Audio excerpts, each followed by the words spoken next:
तुम्हाला असं वाटतं का रे कोकण आपलं पोट भरू शकत नाही? अरे बाहेरच्या जगाला बोलणारे तुम्ही जरा स्वतःच्या भूमीत झोकावून बघा. उगाच नाही कोकणाला स्वर्ग म्हणत.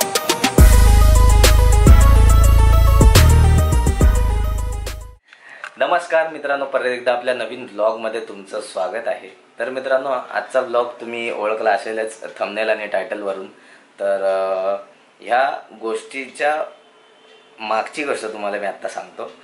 तर जसे माझे काका शैलेश जाधव यांनी मला फोन केला या गोष्टीसाठी की कोकण महोत्सव आहे आणि त्याच्यामध्ये आपल्याला कोकणासंदर्भात एक छोटीशी गोष्ट मांडायची आहे, त्यातून संदेश द्यायचा आहे, काहीतरी एक मेसेज द्यायचा आहे आपल्या लोकांना किंवा इतर लोकांना, म्हणजे जे कोकणात राहतात किंवा कोकणाच्या बाहेर राहतात, आपल्या मुंबईत राहतात, त्यांना एक आपल्याला संदेश द्यायचा आहे. तर तो संदेश अशा प्रकारे म्हणजे मनोरंजनाच्या माध्यमातून, म्हणजे एक छोटंसं 10 ते 15 मिनटाचं स्किट होतं, त्यातून द्यायचं आहे. तर मी म्हटलं ठीक आहे, मी करेन. तर त्यांनी मला स्क्रिप्ट दिली आणि मी ती वाचली, पाठांतर केली आणि कमीत कमी 3 ते 4 दिवसात आम्ही हे पूर्णपणे बसवलं. त्यानंतर भेटायला गेलो आणि मग नंतर पूर्णपणे बसलं 3-4 दिवसामध्ये. आणि रविवारी 27 तारखेला प्रोग्राम होता, रविवारी 27 एप्रिलला. तर त्या दिवशी आम्ही पूर्ण दिवस प्रॅक्टिस केली आणि संध्याकाळी प्रोग्राम केला. लोकांना खूप आवडला, लोक येऊन भेटली, तिकडल्या आयोजकांना पण खूप आवडला, ते लोक येऊन भेटले आणि चांगला झाला कार्यक्रम. सिच्युएशन अशी झाली की आम्ही त्यांना सांगितलेले की कॉलर माईक हवे आहेत, पण ते कॉलर माईक काय अरेंज झाले नाही. पण त्यांनी आम्हाला स्टँड माईक लावून दिले. तर सुरुवातीला व्हिडिओ बघाल तुम्ही आता, तर सुरुवातीला आवाज इतका येत नाही आहे. तर आणि नंतर आवाज यायला लागला. नंतर आम्ही माईकच्या जवळ जाऊन म्हणजे डायलॉग वगैरे बोललो, त्यानंतर आवाज यायला लागला. पण तेव्हा आम्हाला वाटलेलं की म्हणजे लांबून पण येईल जरा आवाज थोडाफार, पण तो काय कॅच झाला नाही. तर थोडाफार येईल तुम्हाला आवाज, तर ते ॲडजस्ट करून घ्या, हेच सांगायचं होतं. आणि खूप चांगला झाला आणि हे काम खूप जबाबदारीचं होतं, कारण त्याच्यामध्ये मेसेज होता आणि तो मेसेज सगळ्यांपर्यंत पोचला. काय म्हणायचं होतं किंवा काय सांगायचं होतं त्या 10-15 मिनटाच्या कामातून, तर ते सगळ्यांपर्यंत पोचलं. आणि ते तुम्ही आत्ता बघा आणि कसं वाटलं ते मला नक्की सांगा आणि चांगली कमेंट करा. आणि सबस्क्राईब केलं नसेल आपल्या चॅनलला तर सबस्क्राईब करा. आपले 1K म्हणजे 1000 सबस्क्रायबर आपले कंप्लीट झालेत. तर तुमच्या सगळ्यांचं धन्यवाद, थँक्यू. तुमच्यामुळेच 1000 सबस्क्रायबर मी कंप्लीट करू शकलो. आणि तुम्ही जर केलं नसेल, आता जर तुम्ही व्हिडिओ बघताय आणि तुम्ही जर सबस्क्राईब केलं नसेल तर करा आणि व्हिडिओ शेवटपर्यंत बघा आणि कसं झालं ते कॉमेंटमध्ये नक्की सांगा. पुढच्या वर्षी मी शब्द देतो की अतिशय छान पद्धतीने आम्ही कार्यक्रम बसवून या ठिकाणी आम्हाला तुम्ही संधी द्याल. तर आता मी या ठिकाणी एक छोटीशी नाटिका आम्ही तुमच्यासमोर सादर करतोय, सहर्ष सादर करत आहे. कोकणच्या प्रश्नावर प्रकाश टाकणारी एक एकांकिका. संकल्पना सन्माननीय जयवंत दरेकर साहेब, सहकार्य अनिल झोरे, लेखक दिग्दर्शक शैलेश जाधव, कलाकार नंदिनी यादव, संस्कार कदम आणि प्रणय जाधव. सहर्ष सादर करत आहोत कोकणच्या प्रश्नावर प्रकाश टाकणारी एक नाटिका.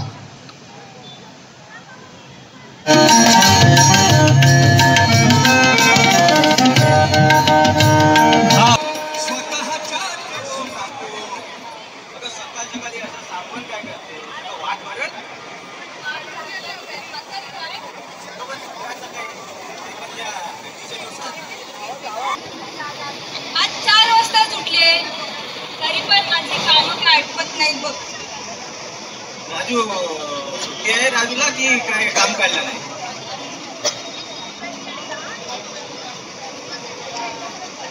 तुला म्हणून सांगते, राजू खोली घेतोय ना बदलापूरला, मग एवढा पैसा आणायचं कुठून? म्हणून ती जमीन विकायला चाललंय. त्याचीच बोलणी करायला येतोय राजू. काय राजू काय जमीन विकायला काय येडा झालाय काय? अगं मुंबईच्या त्या हातभर जागेसाठी एवढं सोनं पिकवणारी जमीन विकणार तुम्ही? मग काय कर बाबा, मला तर वाटत नाही विकावी म्हणून, पण मुंबईला नोकरी करतो मग राहायला घर नको त्याला? स्वतः कमव आणि घे म्हणावं त्याला. अरे त्याच्या पगारात जेमतेम घर चालतं त्याचं. मग गावाला येऊन राहा म्हणावं. आणि मग खायला काय? जगल कसा? का तू मी हे गाववाले काय उपाशी मरतात? काकू आपण कोकणात राहतो, कोकणात. अगं मागच्या जन्मी काय पुण्य केलं असेल ना, म्हणून या जन्मात आपल्याला कोकणात जन्म मिळालाय. काय नाही, येऊ दे त्याला, मी बोलतो त्याच्याशी. तू बघाला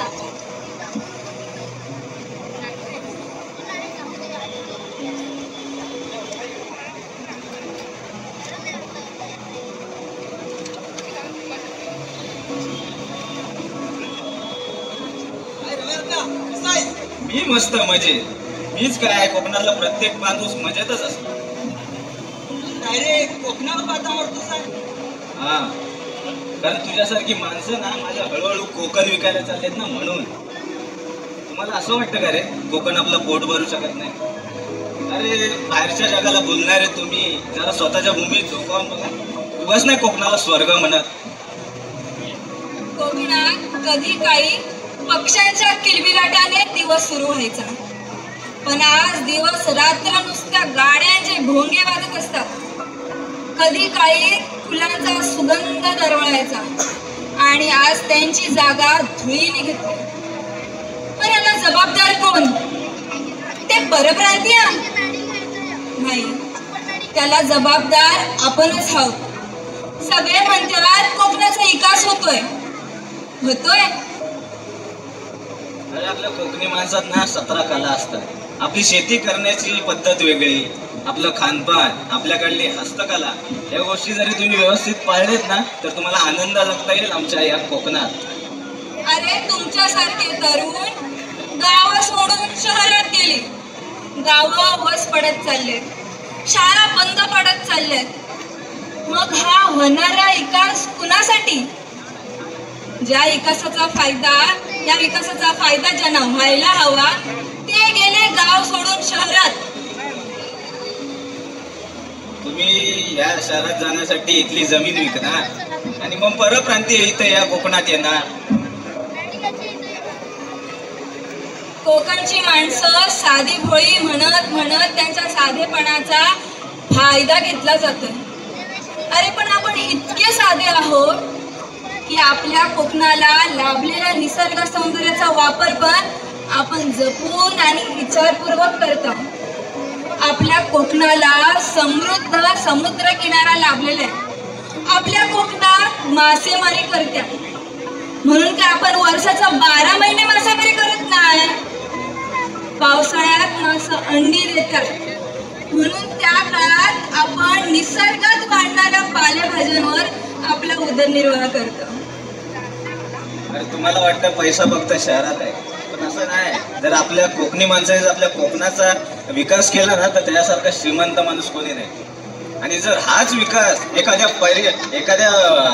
म्हणजे बाहेरच्या माणसांनी घेतला तर त्याचा विकास नाही होणार, तर त्याचा भकास व्हायला वेळ लागणार. अजूनही वेळ गेलेली नाही. मायबाप जागे व्हा. आपल्या कोकण भूमीला आई म्हणता, मग तीड कमळी मोलानं तिचा लिलाव करता. त्या लिलावात मिळणारा पैसा काही दिवसात संपून जाते, पण आपल्या आईला कायमचं मुकाल हे लक्षात ठेवा. घोर तपश्चर्याने जे सुख मिळावं ते आपल्या पदरात टाकले परमेश्वरानं. त्याला असं लाथाडू नका. आपली माय रडते तिचा लिलाव होताना बघू. तिचे अश्रू तुम्हाला का दिसत नाहीत? परप्रांतीयांच्या अतिक्रमणाचं ओझं होतंय तिला. तिचा हा भार तुम्हाला का दिसत नाही? तुम्हीच तिचा विकास करावा असं तिला वाटतंय.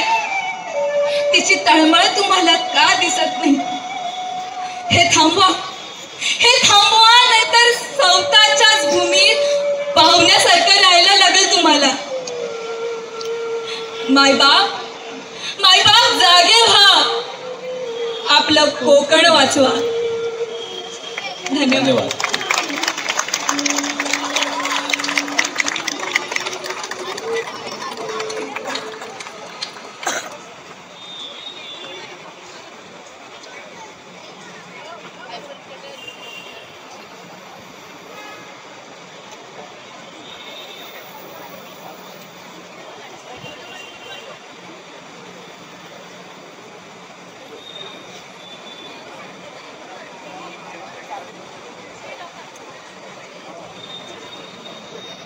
हॅलो.